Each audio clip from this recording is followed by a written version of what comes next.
50 ஆண்டுகளுக்கு முன்பாக நீங்கள் இந்த சமுதாயத்தை பார்க்கும் பொழுதும் இன்றைக்கு பார்க்கும் பொழுதும் அநேக வித்தியாசங்கள் உண்டு. ஏனென்றால் இன்னைக்கு அநேக பேர் படித்திருக்கிறார்கள்.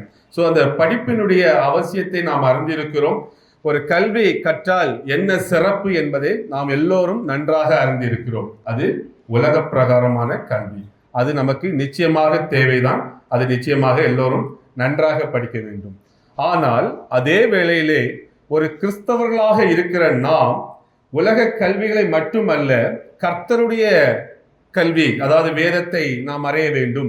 இந்த இறையியல் கல்வி நம்முடைய வாழ்க்கையிலே ரொம்ப அவசியமாக இந்த நம் ஒவ்வொருவருக்குமே தேவைப்படுகிறது. ஆண்டவர் அதைதான் இன்றைக்கு நம்மிடம் விரும்புகிறவராகவும் இருக்கிறார். ஸோ இன்னைக்கு நாம் ஒவ்வொருவரும் எதை படித்தோமோ படிக்கவில்லையோ, இன்றைக்கு ஆண்டவருடைய இந்த வேதத்தை கற்று நாம் அறிந்தவர்களாக காணப்பட வேண்டும்.